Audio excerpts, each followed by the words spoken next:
a naturalist and lifelong Alaskan who found her way to Fairbanks decades ago. She's been running the Reindeer Ranch in the Goldstream Valley with Doug for 20 years now. Doug was born in Portland but moved to Fairbanks in 1978, had a varied career before reindeer herding became part of his life. He worked for many years in the tech sector, founded Fairbanks' first internet service provider, Polarnet, and he also helped co-found Fairbanks-based public policy and management consulting firm Information Insights, and served as the advocacy director for the senior and disability-focused nonprofit Access Alaska for more than a decade. So, welcome. And neither of you were initially born here in Fairbanks. What brought you here and what made you decide to stay? You can answer in whatever order you want. Here, you go first. So I was born and raised down in Anchorage, and I moved up to Fairbanks to attend the University of Alaska here. So, yeah. What was your degree going to be in? Oh, well, what I came up here to study was geology, and then I switched that to biology, and then, yeah, I decided I wanted to be a teacher, so I got a degree in education and never taught. Well, I know where you're coming from. I started out in astrophysics and went to computer science. So it's a good place to have. Yeah, and I came up in college, I went to school in Tacoma, Washington, and they had an advertisement on the table for looking for a diesel mechanic in Fairbanks for West, it was Chuck West's company, he wasn't West Tours anymore. Anyway, I don't know anything about diesel mechanics, but I wanted to come to Alaska, so I applied for the job. And they immediately said, it's obvious you know nothing about diesel engines. And I'm like, yeah. So they found another job for me, and I've been here since. I went back, finished college, built trails on Mount St. Helens that are all gone, and came back here. And I became a teacher, and I taught for 6 years in town. It seems like there's a common theme of not ending up doing the thing that you thought you were coming to do. Jane, you grew up in Anchorage at a time when it was considerably different than how it is today. What was Anchorage like when you were growing up there, and how much of an adjustment was it to move to the interior? So I grew up in Anchorage during the pipeline days. It was super fun. Lots to learn, lots to, carry on with. It was a great place. I had a great growing up there. I really enjoyed it. Moving up to Fairbanks was incredibly difficult to me because I loved those mountains down in Anchorage, and I had our home had a view of the mountains that I grew up in, and I got a dorm room on 5th floor more, and had a view of the mountains, but they were so far away. Just couldn't believe how far away they were, and people would say, well, you're close to the mountains. I'm like, the Chugach Range is really hard to beat, so, but, yeah. So.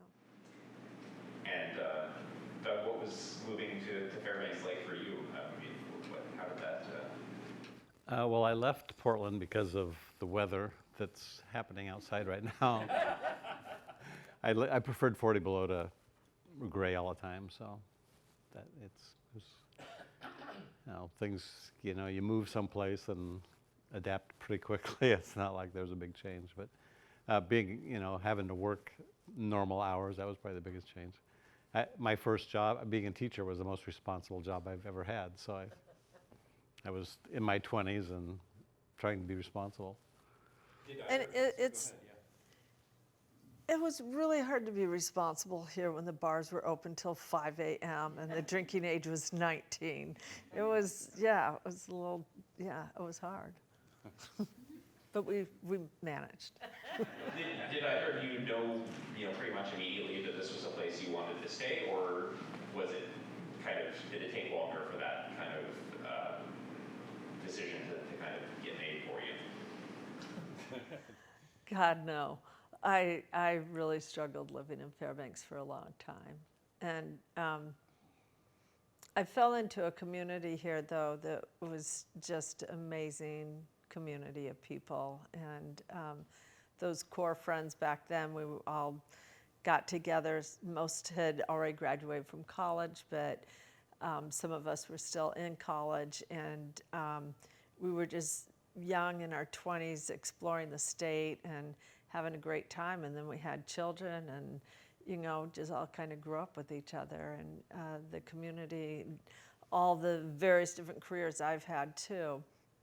So I had moved back down to Anchorage to care for my parents through their dying process, and ended up living down there for, I don't know, 7 or 8 years, and just thought I'd be down there again. And then when Doug and I got married, I drew the short straw and had to move back to Fairbanks.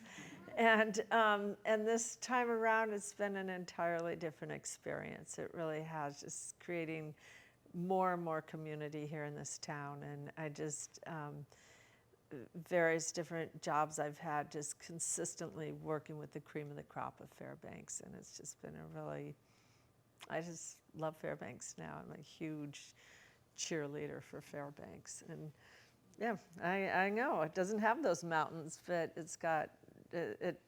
I tell my guests at our ranch, I'm so glad that they came to Fairbanks. And yes, we don't have the dramatic mountains of South Central, but we have our Golden Heart here, and that, you know, and people see that here. Visitors, it's something consistently we get. Yeah, we weren't going to come here, but we're so glad we did. So I'm glad.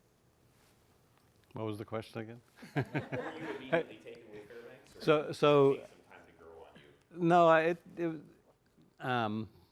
and it is community. I mean, when I look around here, most of the people in here have been part of my life at some point in Fairbanks. Some going back further than others, and we actually are snowbirds now. And I was biggest fear of snowbirding was not having that community, and turns out Arizona is half of Fairbanks. So I have more folks from Fairbanks visiting me in Arizona than I do here. So actually, I can look at the room and some of the people here have been there. So. How did the two of you meet? After I finished classroom teaching, I had a job. I had a computer lab in 1987 at Fairbanks Native Association for mostly for kids that are come in from villages that were going to schools that were twice the size of their village. And I hired Jane one year to be a computer lab assistant. We had separate lives at that time, and you want to tell the rest?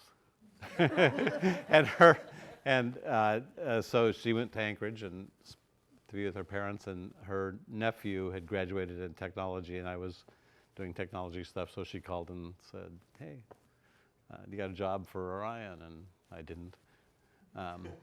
But then we both went through life changes at the same time, and we ended up together getting married. So. And how much of a gap was there from when you first met to when you ultimately kind of reconnected and decided to get married? 12 years, 11 years? It was longer than that. Yeah, the good thing about having one microphone. I think Jane wants to correct. Here, did you want to say something? Well, I think we met in 87. 1987, and then, we got married in 2006. No, 2004. Oh, 2004. Okay, I don't know. So then we probably reconnected about 2002. So there was a gap. Yeah. Yeah. How, as you mentioned, that there was a big gap there, and of course you worked alongside each other initially without kind of ever, you were living separate lives, as Doug said. I guess, how did you kind of come to realize that you were each other's person the second time around? He Sure. always had a crush on me. Is this true? Yeah. There's only one answer for that question. So you operate Running Reindeer Ranch together now, and I'll many let her answer that. I don't even need to answer questions. know you from that, but many folks may not understand how much more of your respective stories preceded it. And Jane, the ranch isn't your first entrepreneurial endeavor, right? You tell us about Alaskan Green Goods. Yeah. So I've always been a real strong, avid environmentalist. I've really cared about that, and consumerism in particular. And so this was in 1991, I guess 91. And I was working with a group of folks on the Earth Day celebrations here.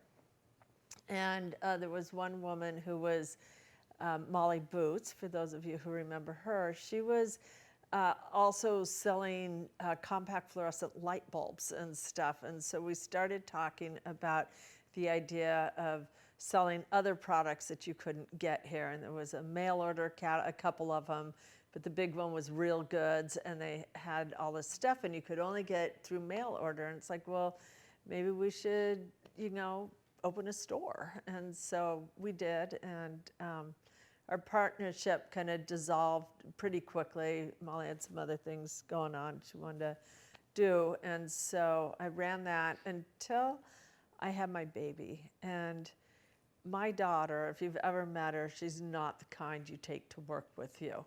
And it just clearly wasn't going to work. So I lasted till she was about 18 months old, and then it was like, I can't do this anymore. She's not that type of kid at all. So, yeah. So I did that. My father was an entrepreneur. My brothers are entrepreneurs, so kind of just grew up with that whole thing. But besides that, I've worked in human services, nonprofit work my whole career, too. It seems like there's kind of a common thread there of, doing something for work that obviously, puts bread on the table, but also that aligns with your values. Would you say that's something that's important to you? Yeah, very much so. And it's very interesting having this business and staff and everything. And I have the best staff. They're amazing, but I've never worked for a corporation. It's always been nonprofits. It's always been that. And it doesn't make any sense to me why you would work for someone else. And I've asked other people who work for corporations, why do you do that? And, a big piece of obviously compensation, but I guess it doesn't bother people like it bothers me. So, yeah, it's always been important to me, and I try to make the work important and meaningful for my employees as well, that they're contributing more, really what the core of our work that we do there. And that's important, community importance. And Doug, you also have a kind of a entrepreneurial history yourself. What was it like starting a pioneering internet service provider and, building some of the first websites in Alaska back when many people didn't know what either of those things were? I worked at the university. After I left FNA, I had a company called Untitled Inc., actually. And I did work in Nome at the school district, but I had got into computer networking in the early 80s with CompuServe with my second grade class. We'd communicate with schools in Australia and things. And I used to do a thing for the School of Management. I called it the Accidental Entrepreneur. And my main impetus for starting Polarnet was to get out of my job at the university.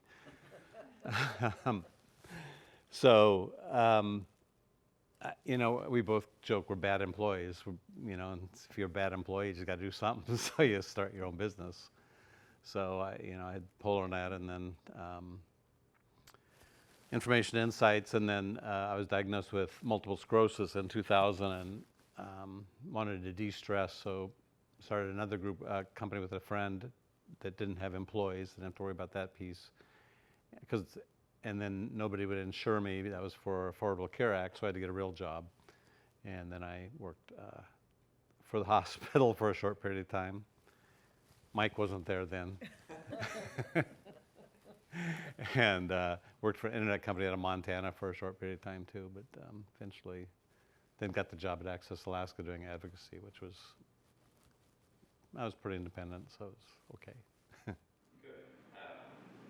What were the early days of the internet like here in Alaska, and how do you see the internet, its role, its value, et cetera, having changed over the past 40 years?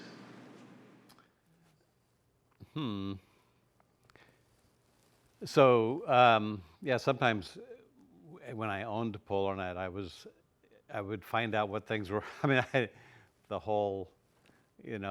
have somebody call. I did home visits, and I'd go set people up because it wasn't easy to connect to the internet. and you go to somebody's house and the problem that they're having with their computers, they couldn't get their porn. I'm like, I'm helping people do this. Or there was a couple that the wife met some guy online in a virtual hot tub, and she ran off to California and got married. I felt like responsible. So you're saying degeneracy on the internet is not a new problem? But so it was. I mean, it was a small community. When I was working for the computer network up here, and trying to find a partner, and we liked the benefits here and stuff. So it was hard to find somebody, and but it was a small community, so you knew the guy that wrote the web browser, or at least communicated with them email. And I get an email from these kids from Stanford University, and they said, "Oh, you're the first person in Alaska. We put you on our Yahoo database." And so, it was just wasn't that many. And so my first, I was trying to figure out if it was worth doing this, because nobody knew. In '94, nobody knew what the internet was. I went to the bank, and I had to take the Time magazine that talked about the internet to the banker, so he knew what I was talking about. And so it was just, I did it. Bill Burrows, who used to be a marketing guy here, I said, "Hey, can you do a survey for me?" And he goes, "Just put a sign up and say, if you want internet, call this number." And I had 40 people call me, and I figured, that's enough people to start a business. So by the time I sold out to PTI, I think I had 4,000 people or something. But my business plan called for 400 people in that time, so it kind of exploded. Unsustainable success. I don't remember the rest of your question. Just how you see things as having changed over the That past dementia thing. I was going to mention I went to one of his classes. He'd post these classes up, and we have children a year apart in age. And he's like, "Okay, well, someone say something," has on the whiteboard, what you're looking, something to look up. And we're all just sitting there like, "What do you mean we don't know what you mean?" And he says, "Well, I'm in the process of potty training my son right now. So I'm going to type in how to potty train your child." And I'm like, this guy hasn't changed at all. That kid just got a job flying for Delta Airlines, so hopefully he's got the potty training down. And Robin, that Jane talked about, she just had her first day as a veterinarian today, so two big things. And our other daughter owns Lycan down, had to put a plug in for her. So A retail store downtown. a retail store. Yeah. So she took over that part of the entrepreneurship. Yeah. And Doug, you also helped found the Information Insights. How did you get involved there? Actually, I didn't. So I sold my internet business. So back when MUS was here, those of you who've been around MUS, I had a deal with MUS. They did my billing and subscription services for my internet company, and for Polarnet. And then it was the city voted to sell MUS, and they were bought by PTI. So PTI, I had a 2-year non-compete with MUS. So PTI inherited that, so they bought me out instead of whatever else they could do. How'd you get into Yeah, Information I'm getting there. I Insights?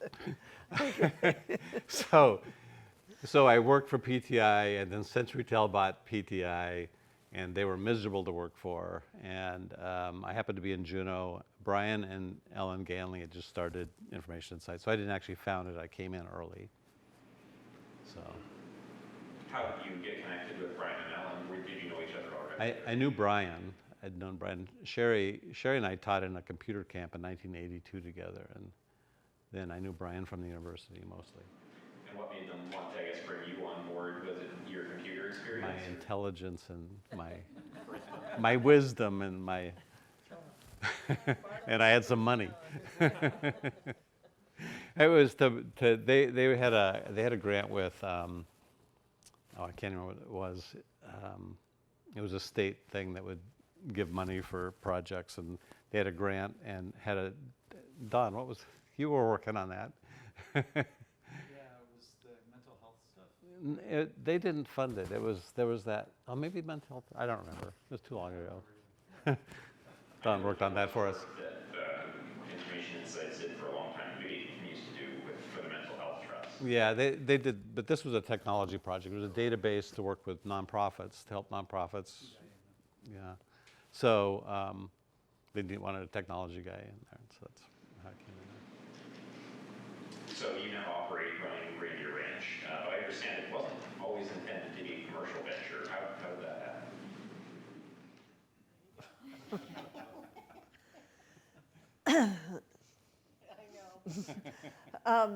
So my daughter Robin, when we moved back up to Fairbanks, she's a total animal lover, and she accumulated all these pets, and that's why she was happy to move back to Fairbanks, because we could have pets now, and I didn't want them in the condo in Anchorage. And so she had all kinds of different hamsters and guinea pigs and rabbits, chinchilla, fish, tortoise, dogs, chickens, all that, but she wanted a livestock animal. And anyways, it led us to getting reindeer, led her to getting reindeer. She did all the research and fundraising to get these reindeer. And she got them. And in her junior year of high school, I decided to do a career change and go to nursing school. So another career change. And she thought that was lame, so she went off to Germany and did an exchange in Germany. And while I used to help her walk her reindeer all around the neighborhood and up and down this mountain and everything, and with her gone now, I needed help walking the reindeer, and so my friends would come over and help me walk the reindeer, and then they would call when they had visiting friends and relatives in town and say, yeah, and I'm like, yeah, come on over, let's go walk the reindeer. And it was those friends, particularly Rebecca, who said to me, you know, Jane, I just, other people would like to do this. You had to quit your job to go to nursing school. You should put on TripAdvisor and, do that. And I didn't even know what that was at the time. And Rebecca says, well, look it up.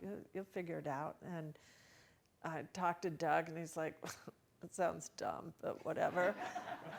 and I put on TripAdvisor, and that was our whole business that started. So I operated that by myself for several years until Doug started getting on board with it. But we, I'd work it around my nursing schedule. I continued it after graduating and working as a nurse. And then after about 4 years of that, Doug's just like, you gotta quit. And so I quit nursing, and I've continued with this journey. It's been really fun. It's a really great creative outlet. So, yeah. So we didn't ever have any intentions of having the reindeer. And Robin was gone off to college by then, and so. Can I just say it's absolutely classic that your daughter, upon getting the reindeer, plural reindeer, that she wanted you to have, immediately goes off to college and leaves you to take care of. I know, I should have thought about that a little quicker, but she did have to get rid of those hamsters and guinea pigs and rabbits and all that. And by that time, oh my gosh, they are such amazing animals. And so I was just totally in love with them too, really, and had learned a lot by that point. So were there two of them initially?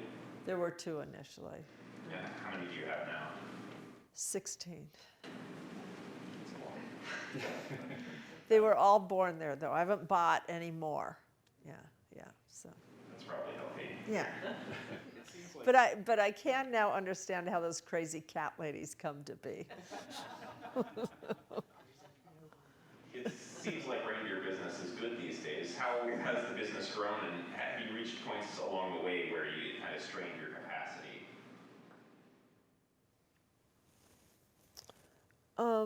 Well, yeah, so it's grown a lot over the number of years but it's all been very organic, and it's just, COVID was a big hiccup time, and we really had to pivot, and at that point, I got a new employee that was, kind of feel guilty about this.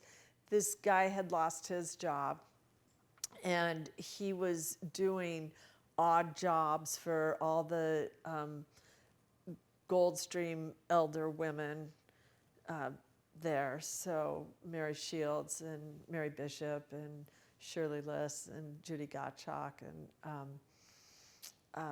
Kate Wood, some of the other women out there. And Mary Shields called me and said, hey, Jane, we've got this great employee. He works so hard, you wouldn't believe how hard he works. And I'm like, oh, yeah, send him over. So he comes over and starts working, and I'm like, okay, I got 40 plus hours a week for you, and stole him away from them, and they hold that against me still.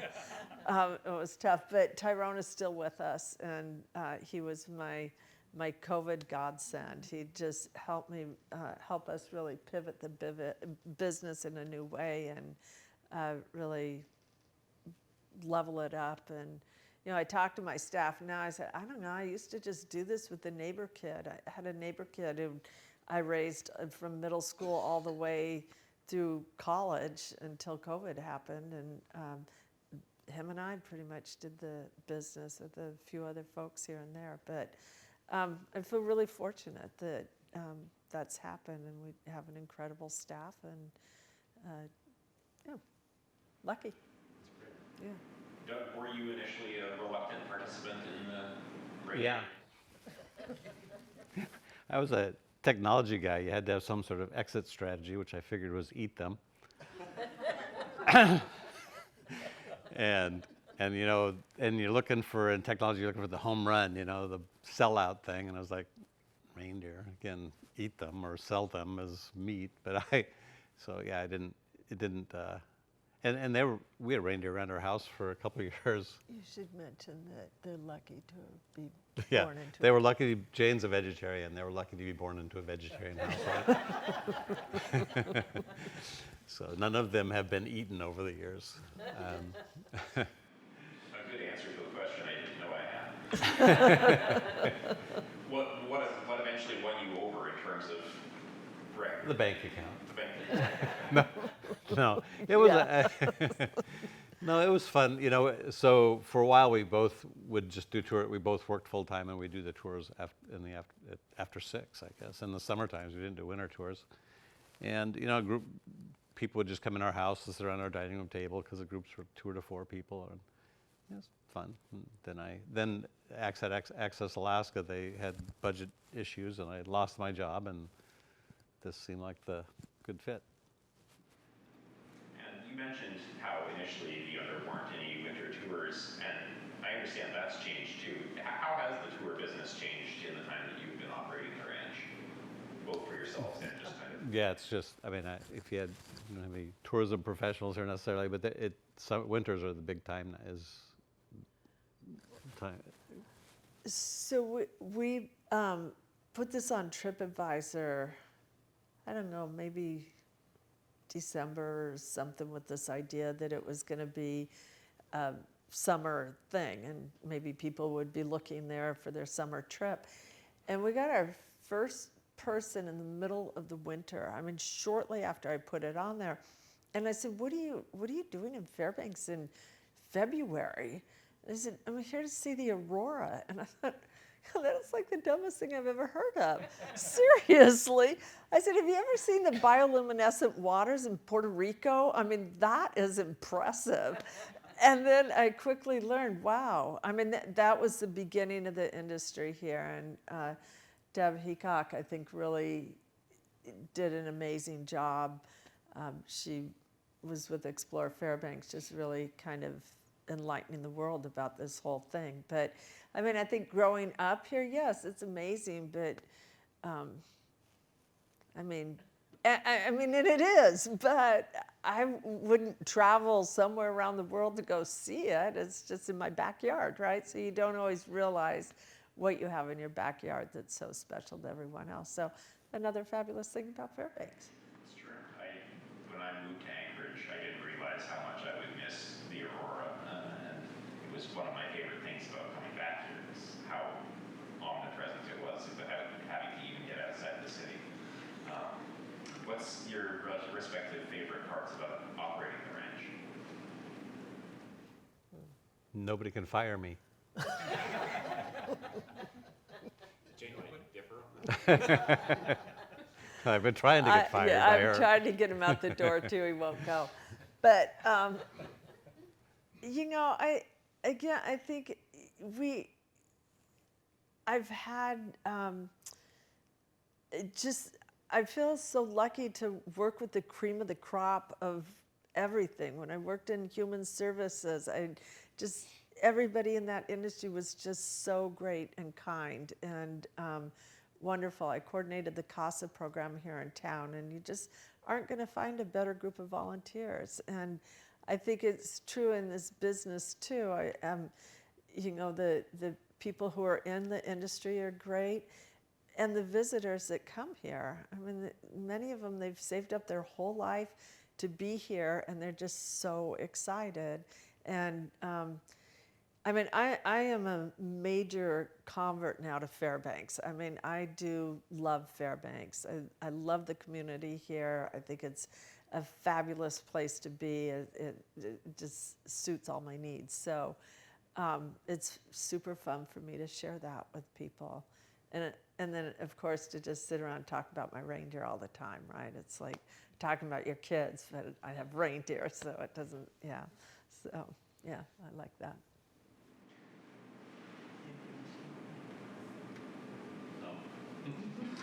You're both community-minded folks. Doug, you said that you had a hand in the formation of the Fairbanks Food Bank and that it came close to insolvency in its early days. Tell us a little bit about that. So I was teaching second grade, and me and the other second grade teacher would collect food for Immaculate Conception Church. They had a food pantry or something. This was, I don't know, food bank's over 45 years old, so it's been a while. And there was a woman, a nun, Kathy McGinty, I think was her name, and she wrote a grant for $40,000 because a trailer had tipped over at Denali full of bagels, and at that point they had to just throw them away. There was no place to put them. So she invited me and the other second grade teacher to help put together a food bank. And so I don't know Jane said, you should figure out how old you were. I think I was 24 when we started doing that. But me and a couple others were the original incorporators of the food bank. A lot of people helped put it together in the first place, and then we were the first board for the food bank. So we got that $40,000 and hired an executive director and ran out of money, and the president of the board quit. I was the vice president of the board, never become a vice president of a board. And so then I was president of the board of a nonprofit with no money. So I was, 25, and I had to go in and fire this. She was old, probably 40 or 35 or something. I don't remember how old she was. But I had to go in there and tell her she didn't have a job anymore. And then the next day or so, I was in there and I was literally locking the door for the last time. We were in the Carnation building, the car wash building to new people, on Airport and University. And I'm literally locking the door for the last time, and our treasurer pulls up. It was a gravel there, and there was gravel flying and dust, and she hops out of the car, and she has an unsolicited check for $5,000 from Ohio. And now the food bank is, I got out of it, and then it grew. You've also done a good deal of advocacy surrounding disabilities. You mentioned your work for Access Alaska, and you obviously have a personal connection to that issue. How has it affected the way that you see the world? Good question. So I mentioned before, I have multiple sclerosis. I was diagnosed in 2000. And one thing that motivated me to travel, I was like, I want to travel, I better do it now. So Jane and I have done a lot of traveling over the last 20 years. And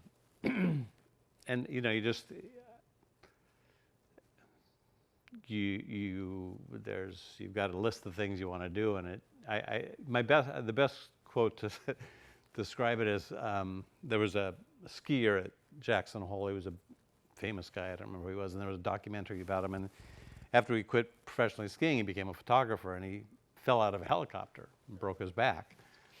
And he said, you know, before I broke my back, there was 10,000 things I could do every day when I got up. He goes, now there's only 9,000. So, you know, there's still plenty of things to do. I can't go for hikes with Jane up to the top of Moose Mountain. I have to choose other things. And when we travel, we'll often go someplace where Jane can go off and, see the gorillas, and I can sit around on a beautiful lake in Africa and read a book.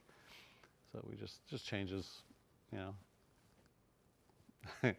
just go with the flow. Did you find the advocacy work fulfilling in terms of being able to, I guess, advocate for people in your same and kind of similar condition? Yeah. The advocacy, I mean, particularly when you worked on something and then you saw it change,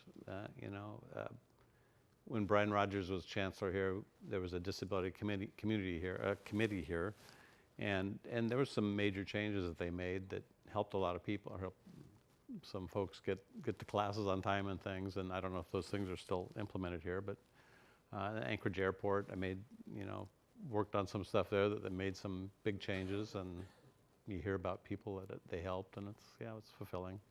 It's selfish too, I want to go to those things, and if they're not accessible, I can't get there. So altruism isn't always altruism. Sometimes it's just selfish. It's okay for it to be both. You've both been here now for a long time, whether you were here for one long unbroken time or back and forth between here and Central. But how has Fairbanks changed in the time that you have known it? My first job was with Chuck West, and we had a little desk in the Golden Nugget Hotel. It's gone. And my first place I lived was the Polaris Hotel. So that's one change. I have nothing left of my original Fairbanks.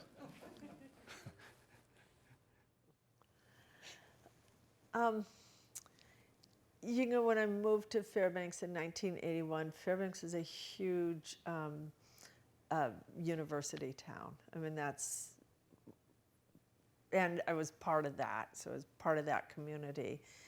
And I think for a variety of reasons, Fairbanks has kind of changed from being a university town to being a military town.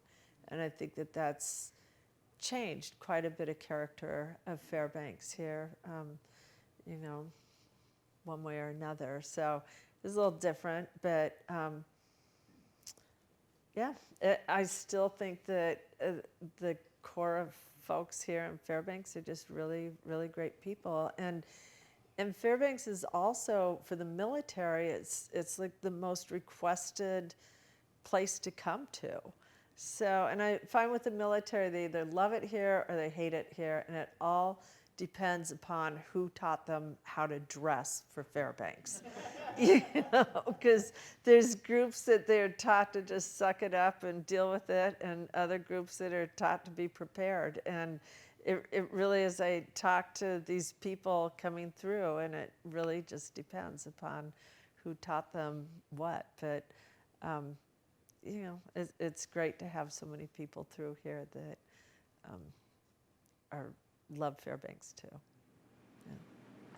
What do you feel that community members owe to the next generation in terms of the continuity of a place and, I guess, keeping what we have here that's important the way it is, or making it better? You're not supposed to ask difficult questions.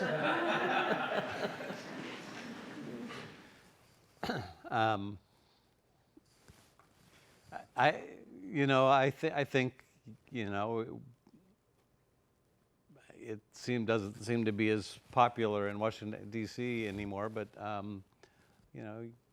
you want to leave things better than you got them, and that's kind of the bottom line. I think Fairbanks has always been a place that you can get involved and volunteer. There's a place for everyone and everybody's interests that, if you want this to be your community, you can invest in it, and there's opportunities there to really shape Fairbanks. It's pretty small government, and not just voting, but attending city council or borough assembly meetings. And I mean, writing letters locally, I mean, it makes a huge impact. And I think for our kids and my employees, it's often, I ask them, well, what kind of community do you want? And just go make it happen, because you can do that here.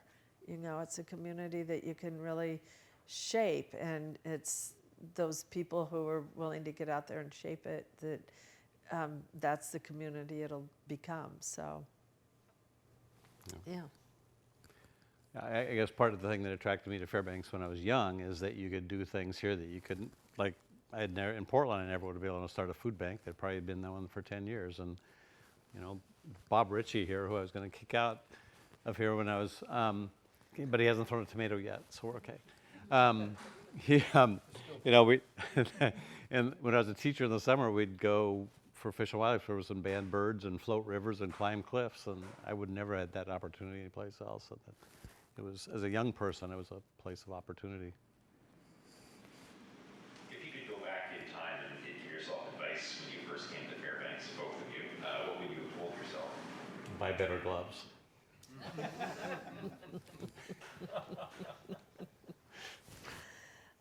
That it wasn't necessary to stay out till 5 a.m. No, I don't know. I have no regrets. I feel so lucky to have been part of this community, and from the early 80s, and no, I think, yeah, create what you want. Yeah. How would you like to be remembered by the Fairbanks community?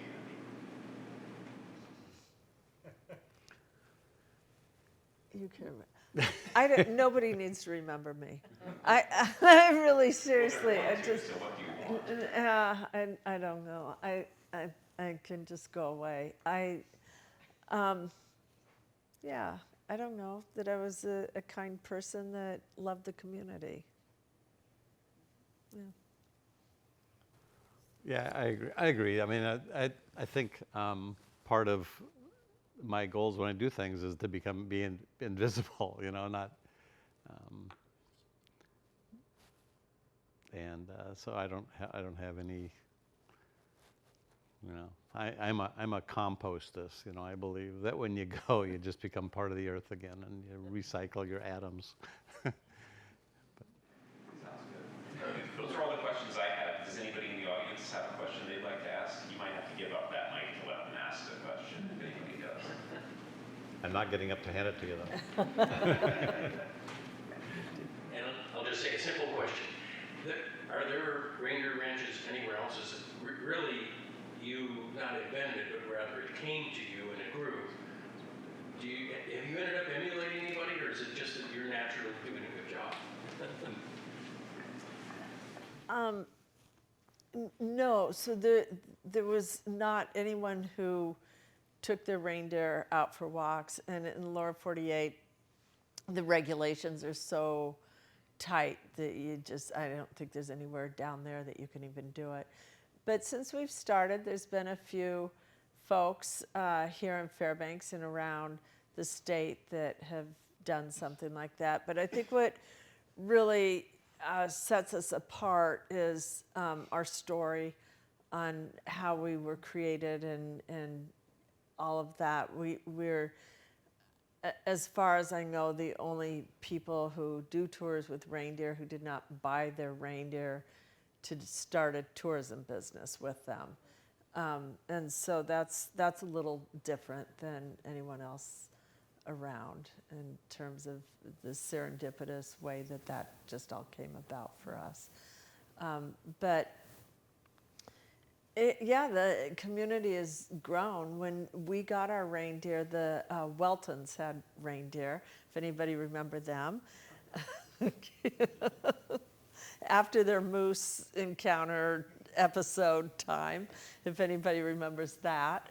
But we would go out and with Opal and meet her reindeer and hang out there, and she was very kind to us, to my daughter, who was doing all our research and stuff. But they were the only ones in the Fairbanks area, and then there were Santa Claus House. well, Santa Claus House, yes, they did have some as well, but they were just sort of a little side thing. They weren't actually doing anything other than having them in their pen.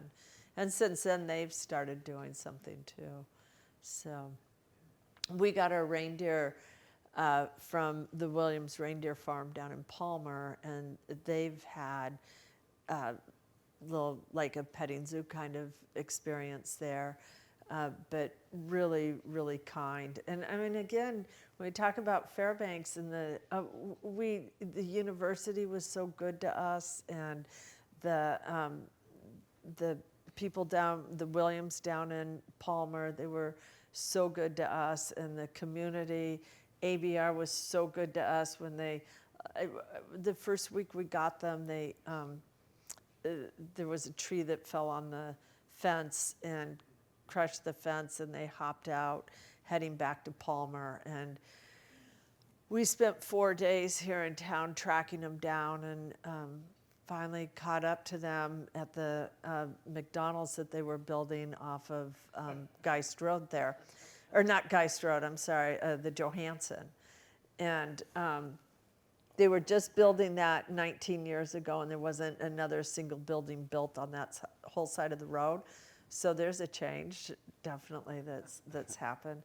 But just all the support that we've gotten for this business has just been amazing. And really, I work well with all the other reindeer people around. So it's been good. But yeah, since then, there's other people who do what we do. So, and I think the other thing, like the yoga with reindeer, that was, their antlers are super itchy, and they raise their legs up and they do these moves that just look like they're doing yoga. And it was like, you know, I think we should do that. So I had a staff person that was a yoga instructor, and she says, okay, I can do that. And so we started that. And then our house concerts, I just love live music, and I really just don't like to go out anymore. And so I just bring the concerts to us, and it's great. If you haven't been to that, you guys really should go to that, because it's a fabulous experience. So no one else has done that one yet. Not here. They have other places, though. I don't think music and Oh, that, yeah. yeah. Yoga. Yeah, so a little different. And, Yeah. and there are probably, there's, I don't know how many people have reindeer around town now, but, you know, Borealis Base Camp, Chena Collective, there's people that mostly got them to fill in, you know, their dog mushers that need a summer thing or whatever. Anyone else?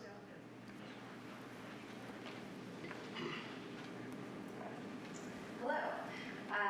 What advice would you have to give to aspiring entrepreneurs who are hoping to build a successful business in Fairbanks? I used to do a class, a one-day class at School of Management called the Accidental Entrepreneur, and I had, you know, that all lined out, but that's been so long since I've done that.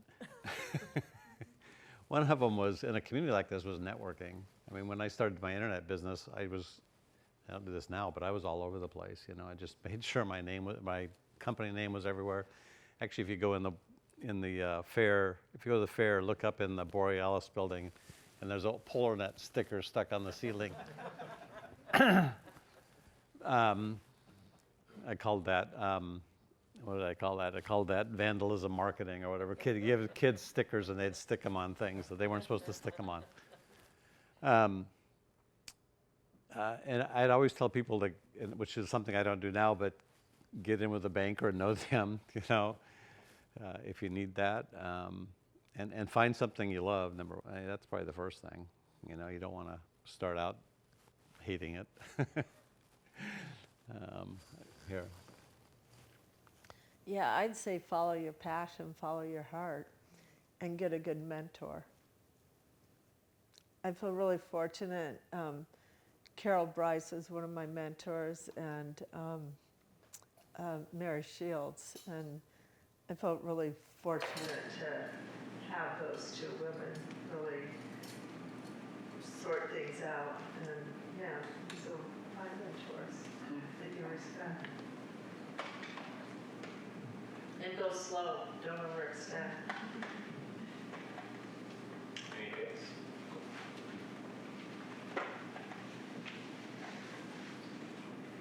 Jane, thanks very much. Say, do you have any steers, and are you still doing any plans for reindeer sled driving?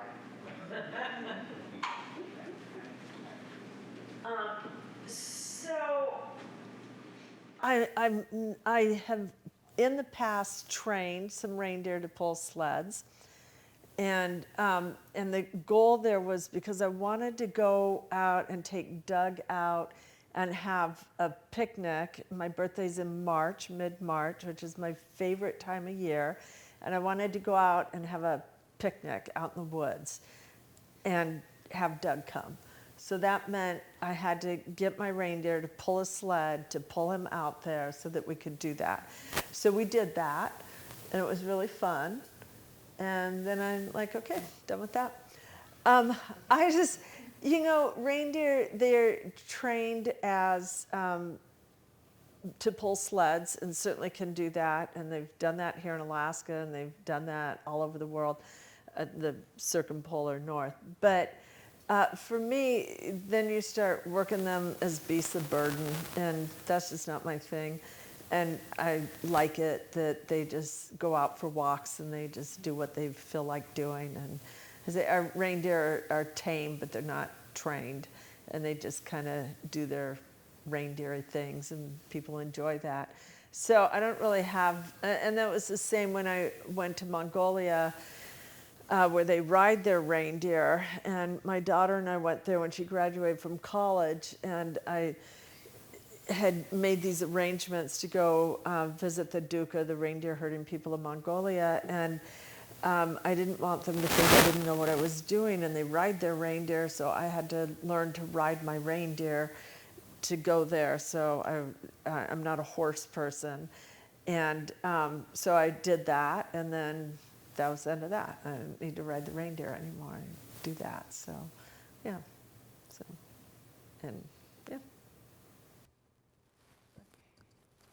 And the money, since it's a business, you can take 2 people on a sled for 30 minutes, or you can take 25 people for a walk for, So and when we started this business in Northern Europe, sledding was pretty much all they had. They didn't have other things with the reindeer. You'd go out sledding with the reindeer. We did that in Norway. Yeah, we did that in Norway. Yeah, we did that in Norway, and frankly, it was just kind of boring. It's just like you sit, and it wasn't like dog mushing, where, oh my God, is this going to turn over or what? Which is super fun. It was just sort of, they're just walking along, and I was like, it wasn't great. As you answer these questions, it strikes me that you really, although it wasn't intended to be a commercial venture, you really did your homework in terms of all the different things that people use reindeer for. Was that an intentional effort, or was that just kind of part and parcel of your traveling? I've been really fascinated by reindeer and reindeer cultures all over the world, yeah, and I'm in several international groups, and I think it's just a really interesting common culture, and various different cultures use their reindeer for different things too. So that's been really fascinating to me. I had a trip, I was working on planning out to go with this guy who lives in Greenland now that has reindeer, but he had been taking care of the Schaefer's reindeer out of Kotzebue. And so this gal that I went to college with, one of the Schaefer gals, had a reindeer here in Fairbanks, and we would go over and visit with her reindeer, and then we reconnected, decades later with my reindeer, and she introduced me to this Icelandic guy who now lives in Greenland, and he has reindeer. We were planning a trip together to Russia, and then the whole Ukraine thing blew up, and that was the end of that. But I still hope someday to be able to get to Russia and explore some of those cultures there too.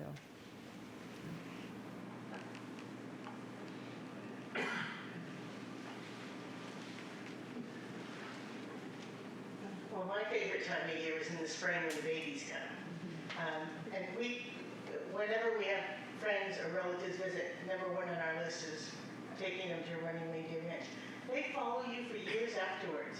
Your social media presence is real important. The woman that was asking about what to do, their social media it's different too. It's not just photos. Like when the babies are being born, sometimes she'll do it live where you see a reindeer being born. It's just amazing. Anyway, that's my favorite time of year. Is that your favorite time of year, or are you just stressed out with? I mean, it's a 24-hour day. Babies come when they come. We don't use breeding bulls on our property, so we take our females out to their boyfriend's house for the month of September. So we have a very specific 28-day period that they're going to calve in. But that springtime is when, and has been when everything has gone wrong, and it's hard. It's joyful and wonderful, but it is so incredibly stressful, and you never know when it's going to happen. They can't tell you how they're feeling, and all of that. So it's like last of the light out there checking everything, and then first thing at daylight you're running back out there, and so this all happens typically the end of April. So yeah, it's really, really stressful. There's just nothing worse or harder than losing one of those little babies, and all kinds of things can go wrong. But then when it's right, it's just amazing and fabulous, and I love those little babies. Robin, another question.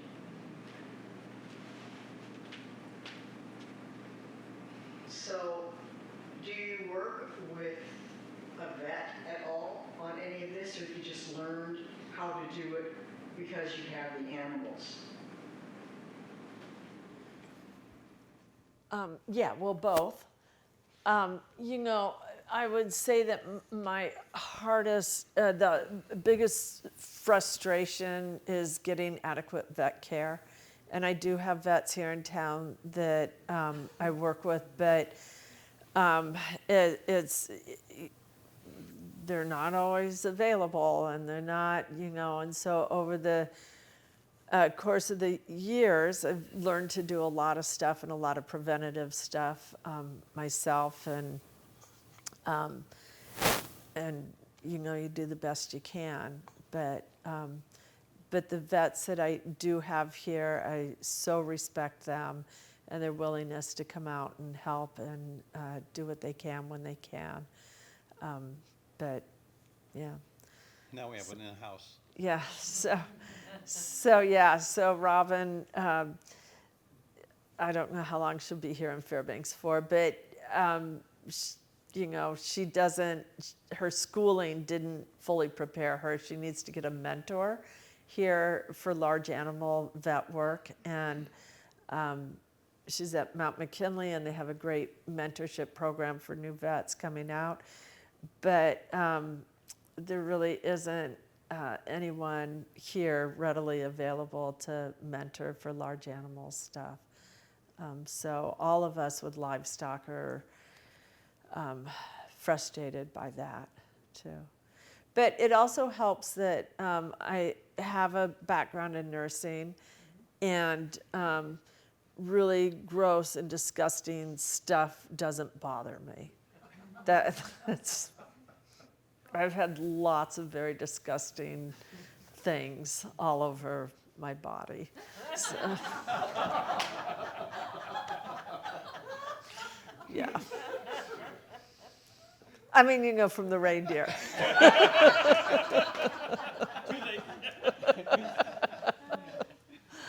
Yeah. Okay, let's move on. Big post. I think we're probably about out of time. Oh, Don't you think we should end on some other note? Okay, Dave. Be nice. This isn't really a question, Doug. I just wanted to thank you for, I'm glad you mentioned the word mentor, because you were a mentor with the Art of Alliance when we were kind of a whole generation of nonprofit people were doing advocacy on a regular basis and successfully. And we watched you and what you did and how you prepared, and I thank you for that. I think there's a whole lot of things that are different because of the work that you did. Thank you. See, Andrew, you thought you weren't going to be remembered. 30 minutes from now. Thanks, everybody.